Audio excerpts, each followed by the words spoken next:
never know where life is going to take you. Some people know exactly where they want to be and go for it full throttle. Others just stumble upon it organically. And then there are those who just follow their intuition. This is a podcast about reaching your personal best through resilience, motivation, and passion. This is Mark My Words.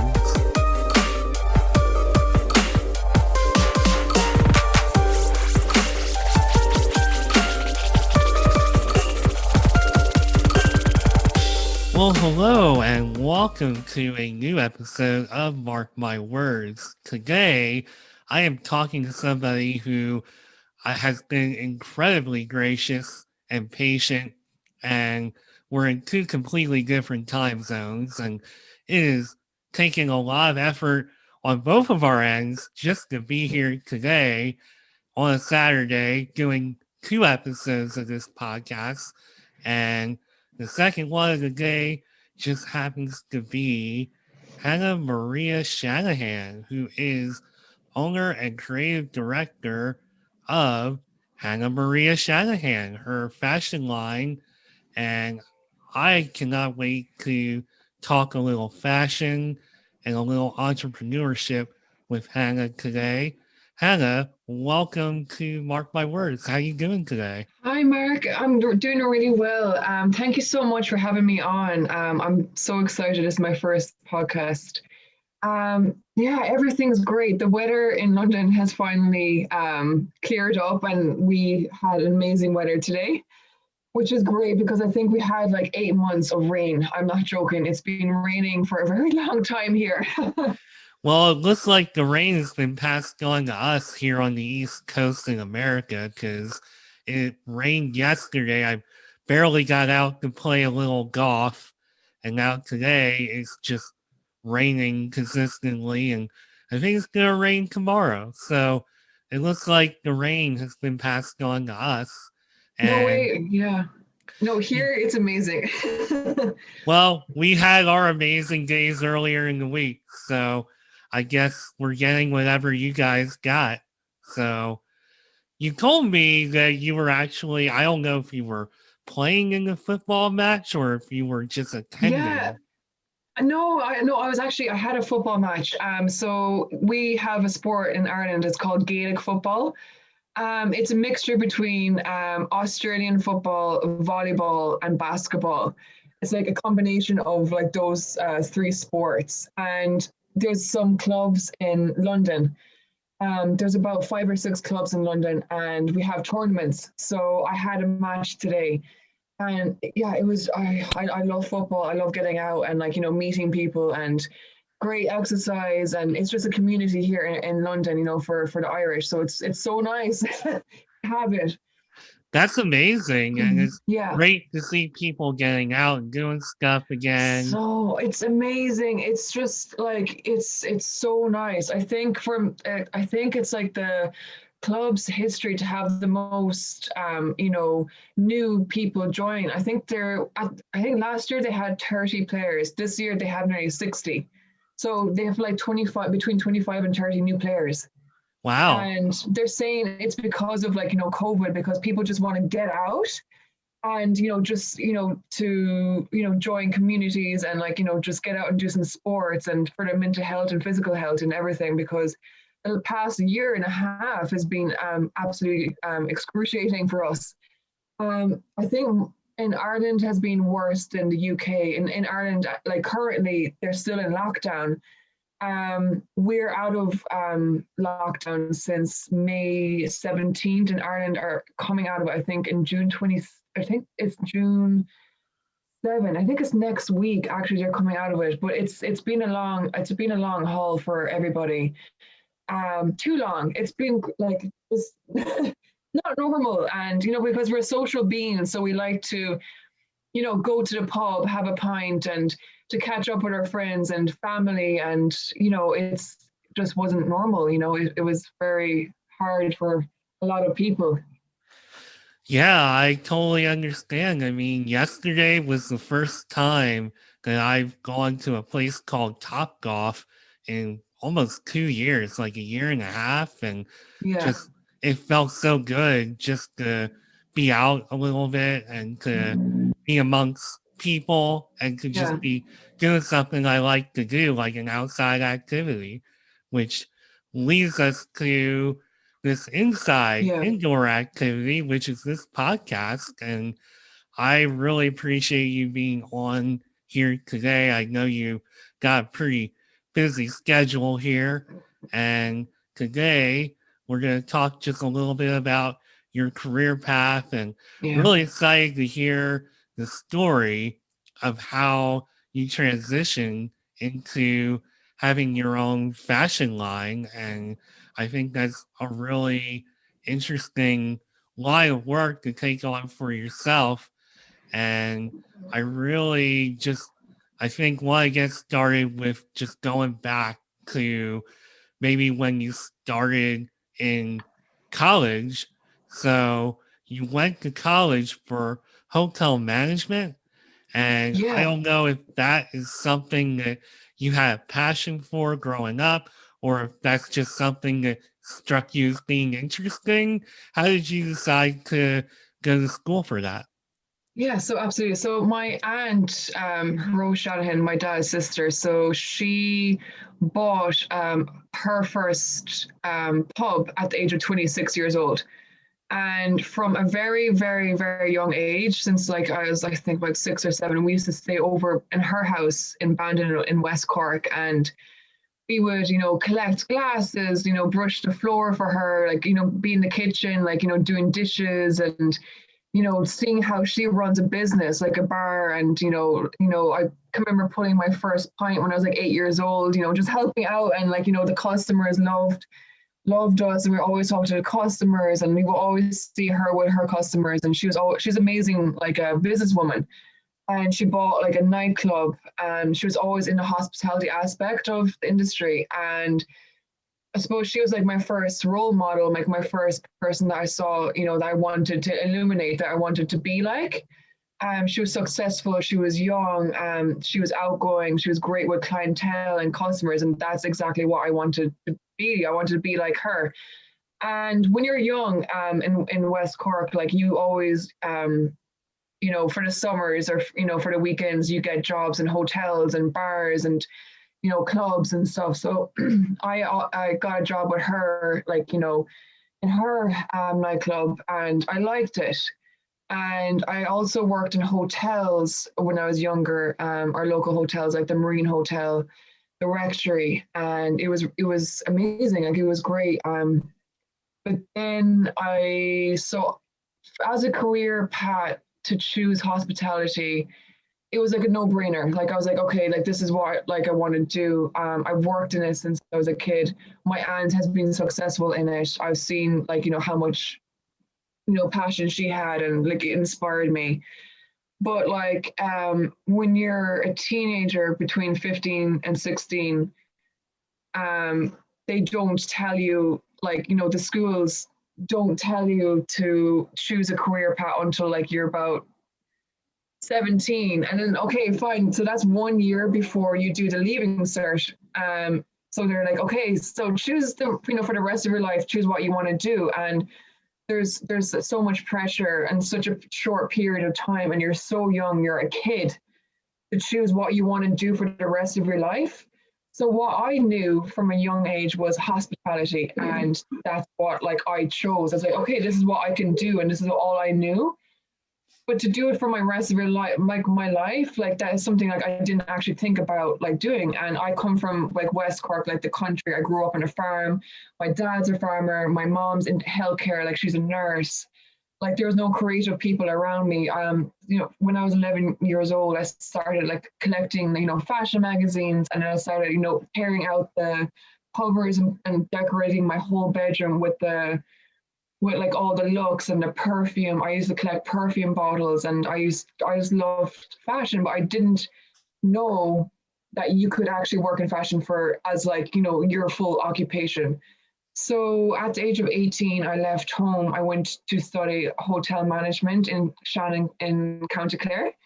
and it's one of like the most prestigious colleges in the world for hospitality. And I got in there. You had to do an interview, and you had to get certain points to get in there.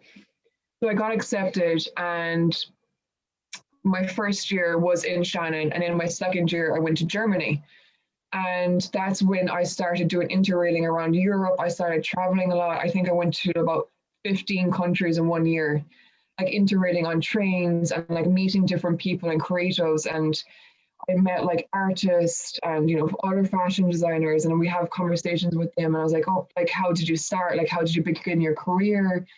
And after Germany, I came back to Ireland and I finished up my course. And I did my last 9 months, or my last year in America, in Georgia. And my director of F&B, I can remember having a conversation with him. He's like, Hannah, you're really good at what you do and like at work, but I can see that you're not happy. It's like work shouldn't be like, you shouldn't be at work and not be happy, or like, just force yourself there. It's like a heavy weight on me. It was like the heaviest weight of my life, like on me when I would go to work. I knew what I was doing. I was good at what I was doing, but I did not like being there.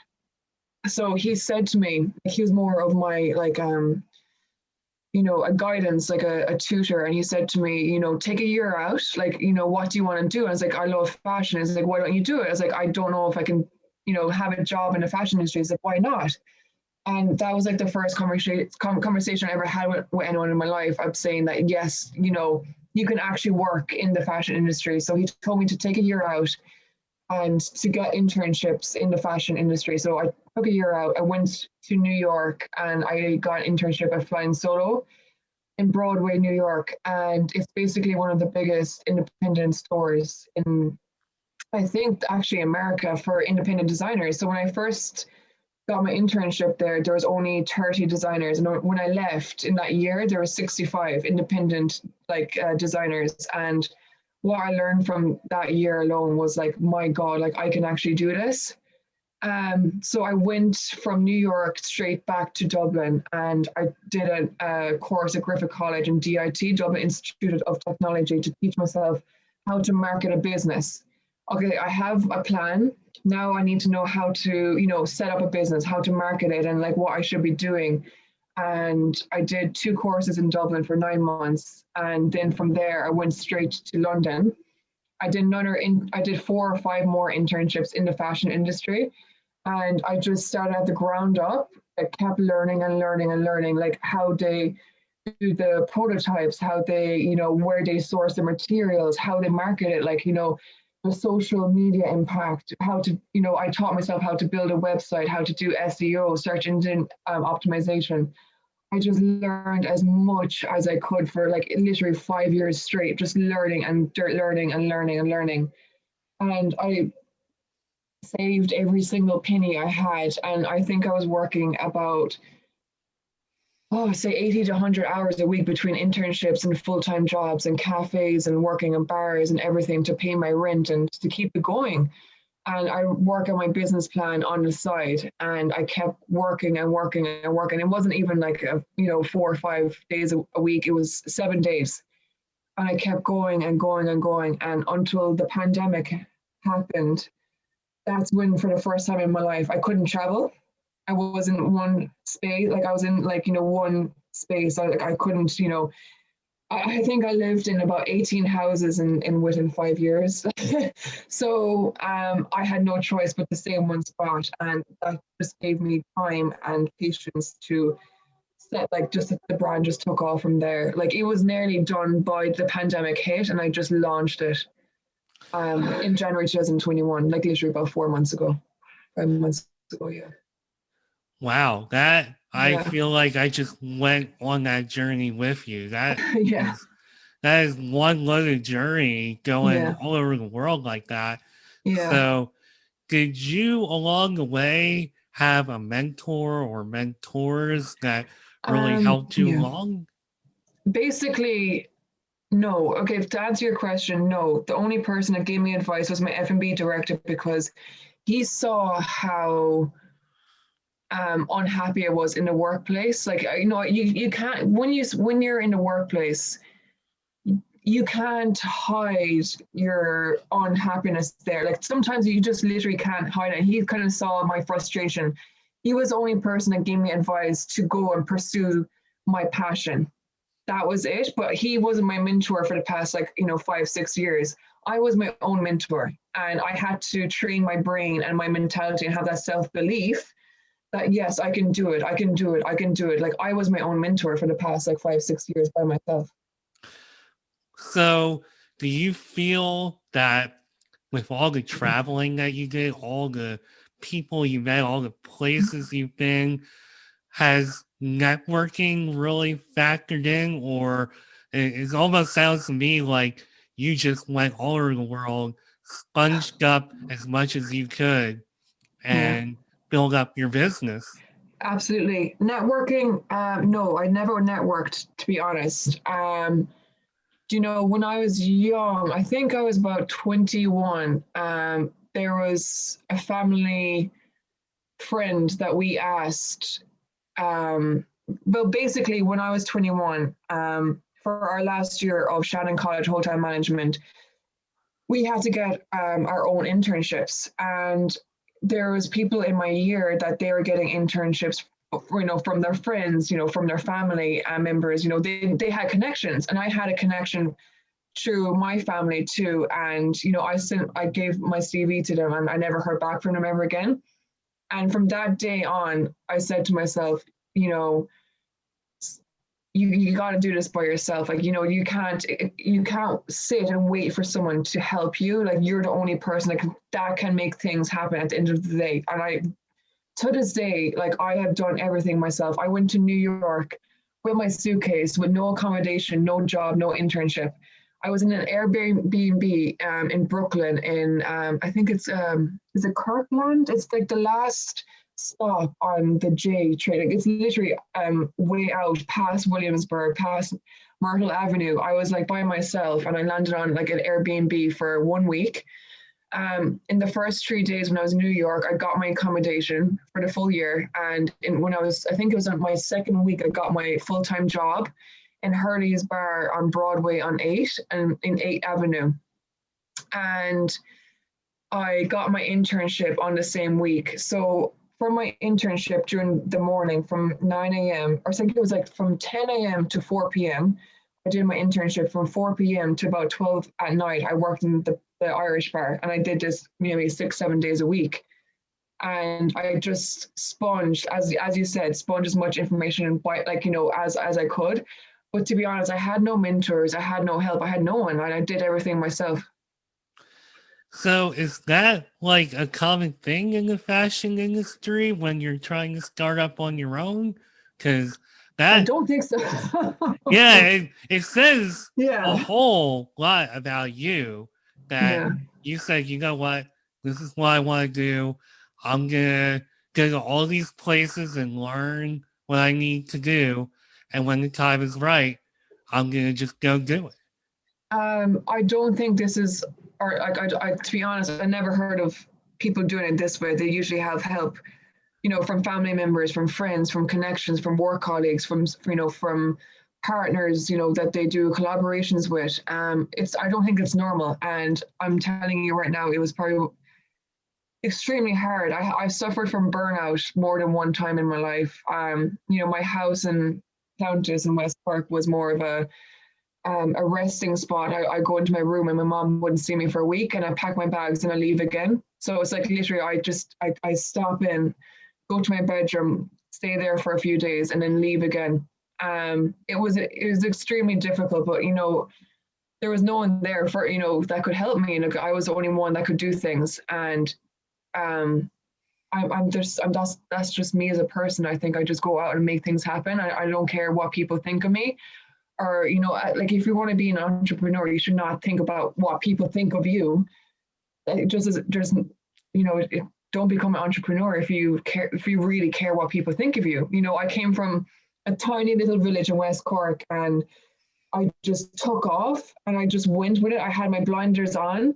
I think there's like two types of racehorses. There's the ones with the blinkers at the side, and they can't look at the the people like the horse next to the left, right, because if they look, they're going to trip and fall. And then the second type of horse that they need to see the horse next to them to kind of motivate them to kind of run faster. I'm the one with the blinkers. I put my blinkers on and I just went for it. Well, I've been doing this show for a little while now, and the one thing that I've learned is that there's all different kinds of ways to make your way as an individual entity. And some people just accidentally fall into whatever they're doing. Some people have a passion. Some people collaborate with others and network their way into it. Mm-hmm. And the advice that I always feel like I hear and have been given is to have a mentor, have somebody like you can't do X, Y, and Z if you don't Yeah. have a mentor or you don't have people supporting you, which is great to have support. And, you never know how things are going to work out in life. But I think some of us, especially those who are entrepreneurs, they have like a different gear or a different mindset, and you're clearly showing that with your story where you just have this fire inside of you that's like, you know what, this is my passion, this is what I'm going to do, and I'm going to do it. If I get help along the way or a mentor along the way, that's great. Because I know personally through my life, I, while I've met people that have influenced me and have impacted my life, I don't know if I can say this person or that person was a mentor who, showed me the ropes, gave me the wisdom. And I feel like those stories aren't told enough. So I think there's a lot to be said for what you've done. It's pretty amazing. Yeah, like it's yeah, to be honest, like I think yeah, it was extremely difficult. And I can remember, coming home, and I don't think my family knew exactly like what I was doing. I had a plan, I had my vision, I had my agenda, and I had my 5-year goal to have my business by the time I was 28, 29. And because I know after that age, like it does get difficult to find the time and to take the financial risk, because if you have a house or if you have a family or anything, like there's like when in your 20s should be the time to make all of these crazy decisions and like crazy risks. And I knew I had a time frame to achieve this, and I just put my blinkers in. I worked so hard, I know, like 80 to 100 hours a week and different countries, and I just like wanted to learn and learn and learn more and more, and started from the bottom of each company and just like see how they run it, and like what I liked and what I didn't like, and just kind of I applied everything to my company. I this is how I want to run it, this is like my ethos, this is what I want it to be like.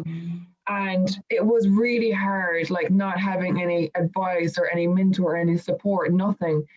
And I don't think my family knew what I was doing, but I did. But it's really hard to have the ones you love to understand a vision that they can't see. They could not see my vision. I could, and you're the only one. And that's where it's really frustrating, because you can't communicate your vision to them because they can't see it. I saw it, but they couldn't, you know? And sometimes it's hard to, especially with people closest to you, to say, hey, this is my vision, this is what I'm doing. Because I think we're all so used to going to college, getting a job, going out, working a 9 to 5 job, having a mortgage, and just that kind of routine. Whereas there's some people that are just molded differently and meant to be their own entity and their own vision. And Mm. it's something that I started to learn a few years ago when I left my corporate job of 10 years, they were going through restructuring, and I decided to take their offer for a buyout, and I left. And I wound up not taking the path that I thought I was going to take, which was just get another managerial job in my field.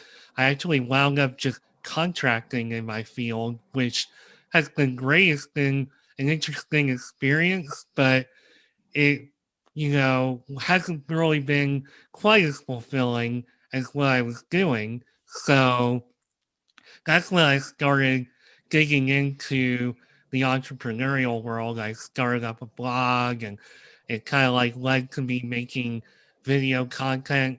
People encouraged me to create a podcast, and here I am. And it really doing all of that, just saying, you know what, I've always wanted to be a speaker and talk about my journey and my life, and to write and just do all these things just for myself, not for X, Y, and Z corporation.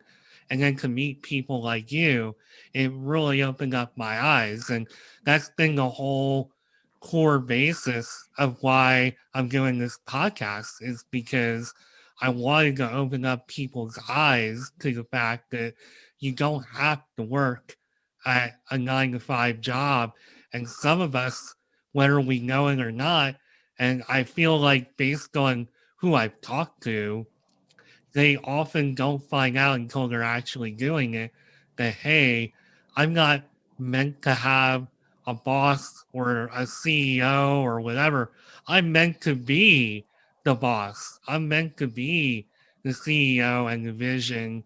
And I feel like a lot of people don't learn that until they go out into the world and do, or have the kind of path that maybe I've had or you've had. And it's just amazing. Yeah, like I don't know how the schooling works in America, if it's the same, concept as in Ireland. But growing up, we had, our subjects were, geography, history, maths, English, Irish, art. But there's no subject on why we are here. Like, what is our significance? Why are we here? And, it would just really help us to navigate life much better if the schooling taught us we're here, for a reason, that we have a gift in us that can really help us navigate life better. Either you're an amazing cook, that you're really good with, computers, you're really good at music, you're gifted at, construction, you're gifted at, something like there, we, each one of us has that spark, has that gift that navigates us through life. We're not taught that from a young age, and we should be taught that we have something in us that can carry us through life, that does not feel like work, and that is something unique to us that we can, do every day to, pay our bills, like, to for in the workforce. And that's what happened. I think what a lot of people, they hit the wall. It causes depression, it causes anxiety. It's really it's a heartbreak, because I suffered from, severe anxiety, like through my 20s, when I made that transition from the hospitality industry into the fashion. I went down a labyrinth maze of, I don't know what's going to happen, but I had a vision and I stuck to it, and it was not easy. But like, if we just were taught from a young age, we have something in us that we can do anything we like, from, that kid kind of mentality. You're an adult, and like you still like to do something, when you're 40 or 50 years old. But why didn't you pursue it as a job? Right. If I was still to this day in the hospitality industry and I still loved fashion, my mentality, the way that I'm, programmed from a young age, is like, no, this is what you do. Like, this is what you studied. This is what you graduated. This is what you should do. Like, we have, so much that we can do, like, as like, our species, and like, we shouldn't be boxed in. We shouldn't be, like, just compressed or chained to one thing. Like we're like imagine at 15, 16 years old, okay, choose what you want to do for the rest of your life. You don't know yourself at 15 or 16. You have not seen the world. You have not seen life. You've seen nothing. Like how do you know what your gift is? You know, like some people are lucky. Like some kids are like, some young people like at that age, they know exactly what they want. But for a lot of people, they don't know what they want to do. Well, listening to you talk about all of that, about all these different career paths and gifts that we may or may not have to be a little more, I guess, for lack of a better word, to excel at a particular area. I do think, at least in this country, in the US, so you gave me a flashback to being in like middle school and high school where they would have, I don't know, wood shop, they would have home economics, they would have, music class, art, etc., etc. And I it kind of made me realize that okay, an attempt is made to show people like, okay, I don't have a gift in math, but I'm really good with languages or wow, I'm really good with my hands. I could, be a woodworker or something. So I think an attempt, whether they know it, our education system knows it or not, I think Mhm. an attempt is made for to at least somewhat put that into our minds. But I think conversations like this, like just teachers stepping up and saying, "Hey, you know, so and so, you're really good. Like these projects you're doing in our woodworking class are really good. You should think about learning more about woodworking and craftsmanship." And I mean, maybe it was just because I wasn't really that good at woodworking. I don't know.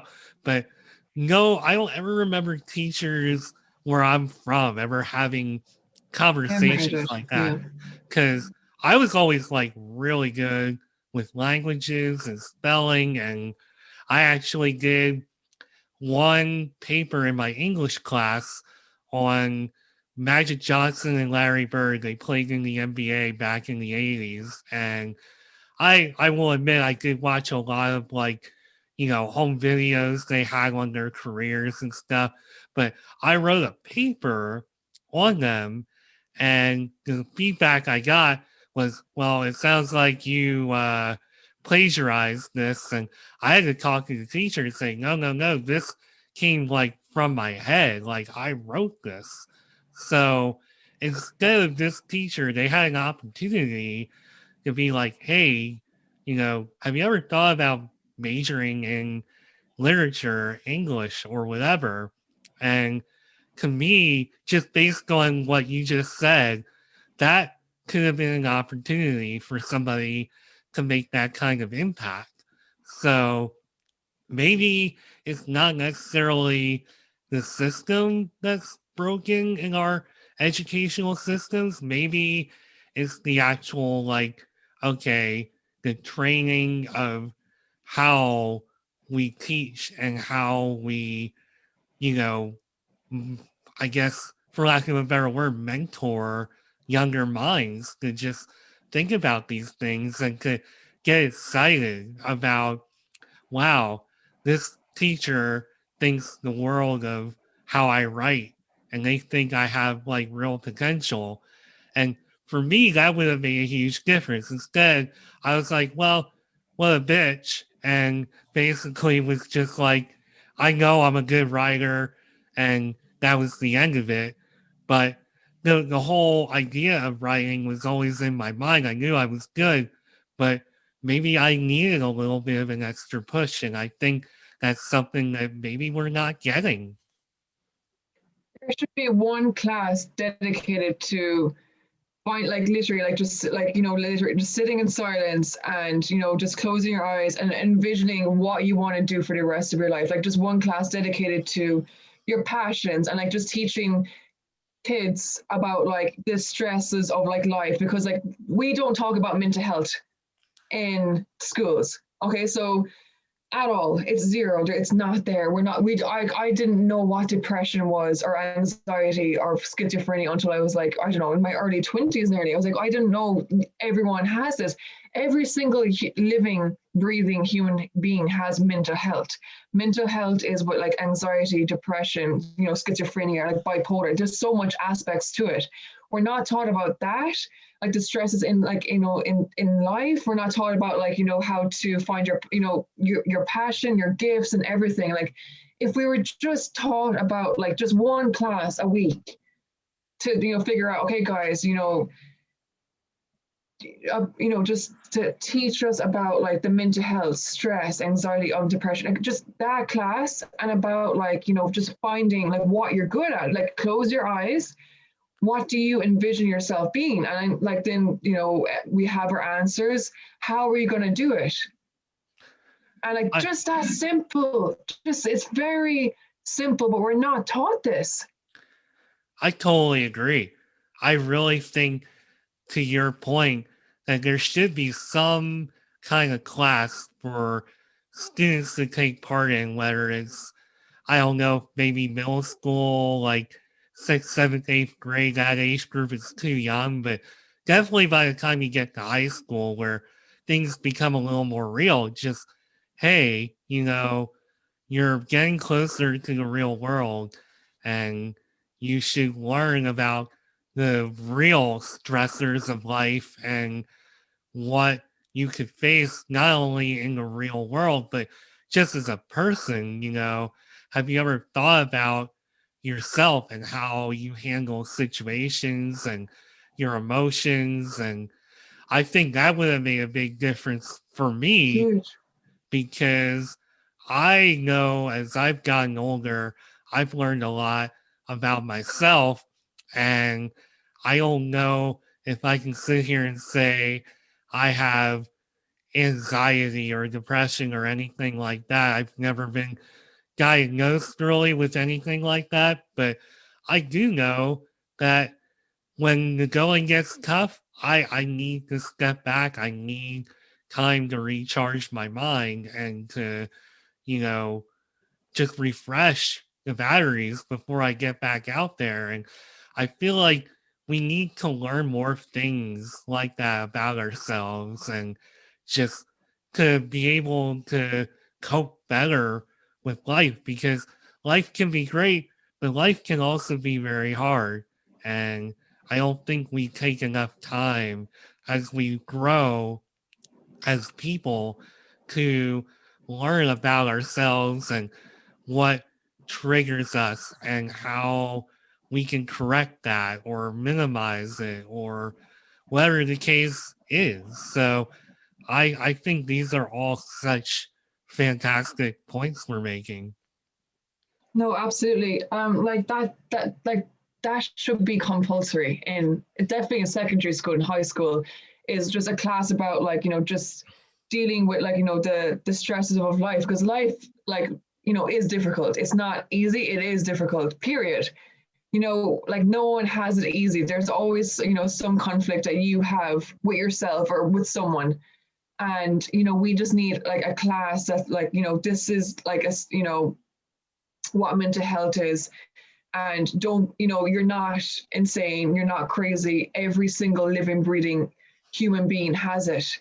Our brains are so complex. There's so much information and billions of cells in our brains. And, we're intaking in so much information and energy and emotions. And, we have mortgages, we have, like, we have jobs, we have, there's so much going on, in one day. And, like, sometimes you kind of step back. It's like, oh, is this normal? Like, should I be feeling this way? Yes, it is completely normal. Like, you should be feeling that type of way. It's like, it's your emotions. Like, every single human being has it, but we never speak about it. No one ever speaks about mental health. It's like this kind of taboo, and it shouldn't be a taboo. It should be normal. And, it's not healthy for us, like, for human beings, to kind of compress all of these emotions and things. And, like, it's just, it's, yeah, it's unhealthy. And I think one of the best concepts that I take from life is from the Japanese. There's this island off of Japan, and they have the longest living human beings in the world living in it. So they lived 127 years averaging, and they follow this chart. It's called Ikigai, which is the IKIGI, and basically it's about their most important task that they have in their life is finding their passion. And once they find their passion, they're in flow. There's a flow to life, like they're in tranquil, like it's like a flow. And they have balance between the community, social, and being at home and being in the workplace. Like it's a complete balance. And I don't know about you, Mark, but me, I'm always off balance. I work more than I am at home, and it's really unhealthy. And sometimes, it does kind of take its toll. And we should all be following their concept of like, finding your passion in life and having a complete healthy balance with that. I try to create as much balance as I can. I Yeah, mean, I wake up super early. I have a long me too. commute, Yeah. and I'm doing this podcast. I'm married. I mean, I've got a pretty full plate of things and responsibility. And when all is said and done, I know one piece of advice that has been given to me through, I had like a 9 week therapy coaching session that I did at the end of 2020 into 2021. And one of the most valuable pieces of advice was that you should make time every day for just to do something for you, whether it's, for me, I guess it would be playing a video game or whatever. I mean, doing something like this podcast is definitely for me, but I think it's also, there's a lot of other layers to it. I'm hoping that it's for other people too, especially my guests. And I think every day you need to take that time just to do something that is solely you and has nothing to do with anybody else. And I've tried to practice that, and that is how I have tried to find balance in my life. Yeah. Yeah, for me, it was like just joining the Gaelic football here in London. Like I would literally wake up. I used to wake up at 5 a.m. Now I'm 6 a.m. But once I get up at 6 a.m., it's like in my brain, it's like work. It's like just work. And from 6 a.m. to like literally 10 p.m. until I sleep, I'm working because I'm like, I have a full-time job plus my business on the side. So before I go to my full-time job, I'm working. When I leave my full-time job, I'm working. And joining like the football club just helped me kind of like just clear my head in the evenings and like just gave me an outlook. And like just that 1 hour in the football pitch, I am not thinking about work or anything. And I think everyone needs a hobby or an interest or something to kind of like just take their mind away from work or like just stress, to de-stress. Well, speaking, I know we don't have like all the time in the world. I don't want to run out of time and not talk a little bit about the thing you've worked so hard to build, Yeah. which is your fashion line. Yeah. I have read your, I guess, your bio, your about section, and from what you say, your line is really rooted in your Irish roots. And Absolutely. was wondering if you could just kind of talk about that a little bit.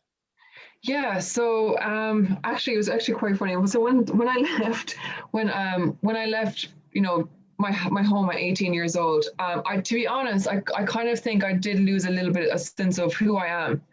And for the last like say 10 years, it's just I've been kind of just figuring out like myself and like, me as a person. And the one thing that really stands to me to this day is being how proud I am for where I come from and having roots. Like, it doesn't matter if you're from Spain and you living in London, or from Italy, you're living in London, or from Greece, you're living in London. Everyone is like, everyone has roots of where they come from. And like I work for with a Greek lady, and she's always, talking about Greece and like her culture and the climate, and every chance she has, she's always going home. And like I always like ask her, like what's home to you? And she just says like she just like it's like recharging the batteries and being with family, and it's just memories and everything. And through the years, I appreciated coming home more, and finding my feet and my roots, and like just where I came from, and being really proud of that. And I think it's so important that each of us know where we've come from, because if we don't know where we come from, how do we know where we're going? And for me, for like the last like few years, it's been really like it was quite hard for me. I kept going through walls, and like just I didn't know so much about myself. And like just the last 10 years, it was just accumulation of people asking me, oh, where I come from, Ireland. Oh, we love Ireland. I'm like, oh, really? And just knowing where you come from and being proud of it, and like it just helps in like sense of who you are, your heritage, your DNA, your blood, and like your characteristics. And it just that really transitions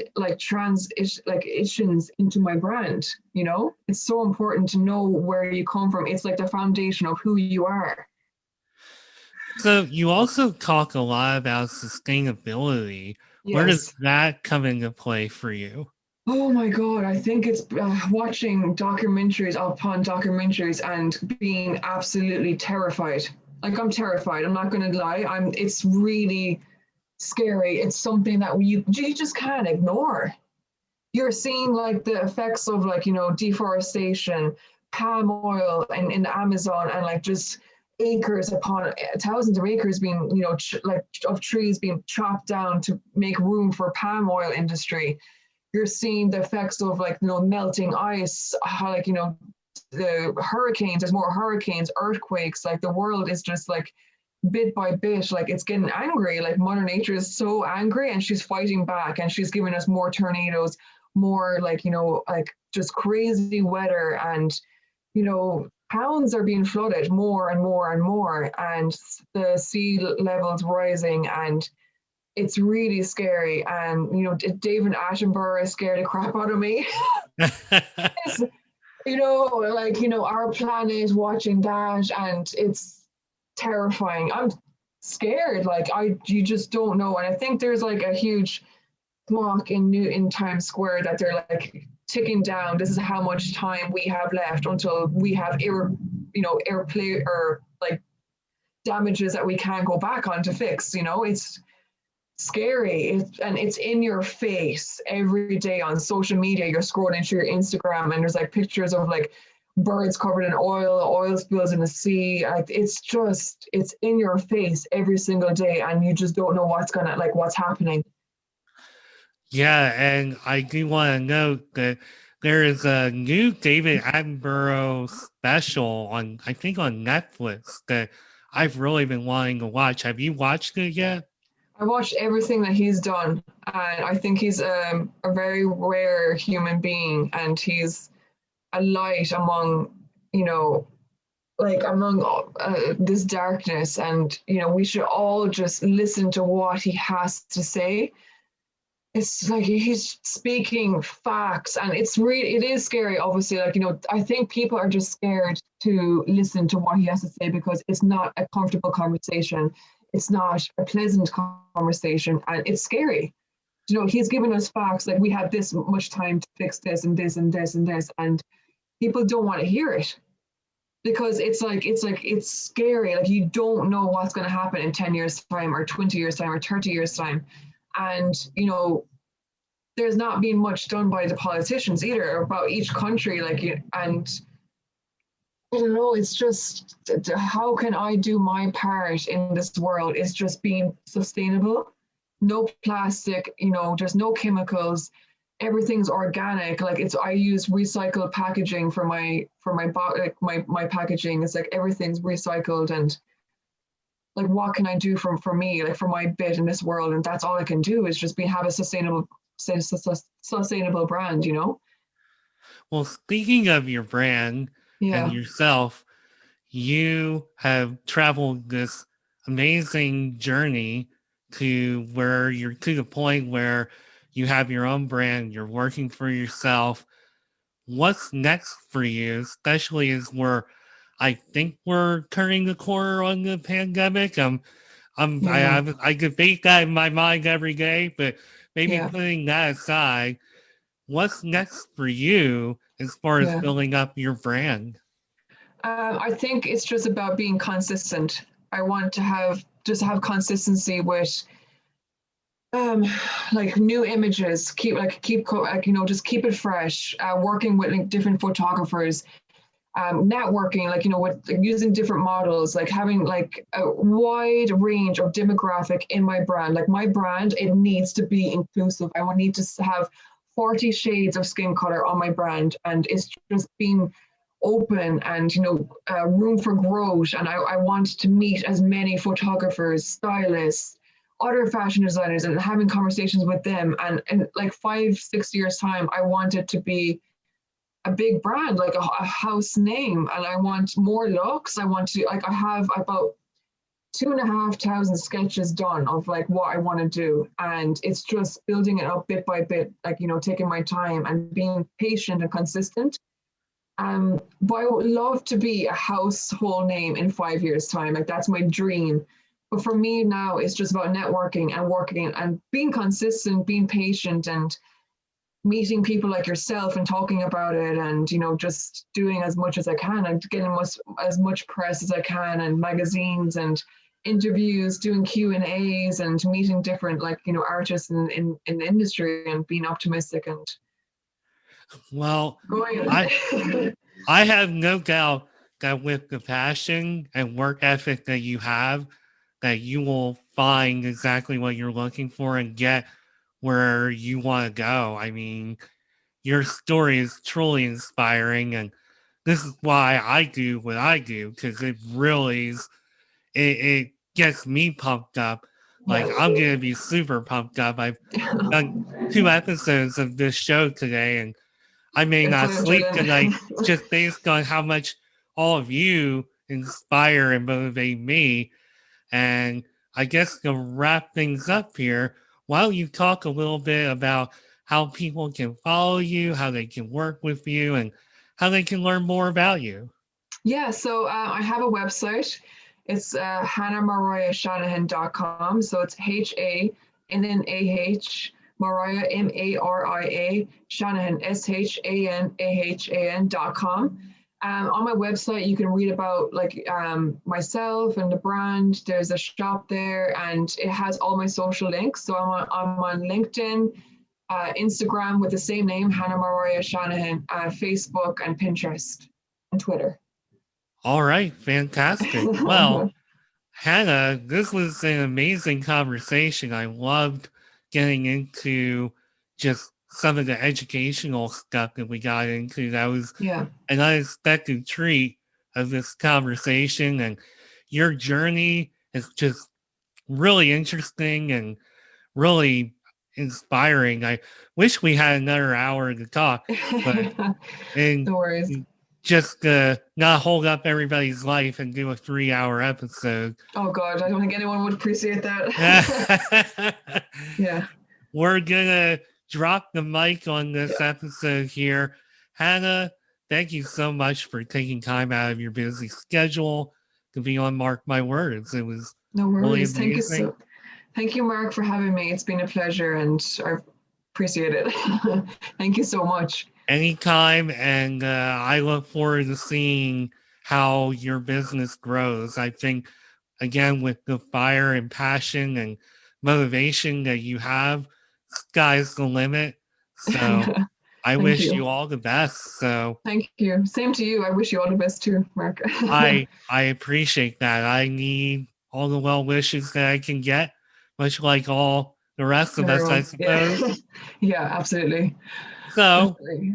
this was HannahMaria Shanahan.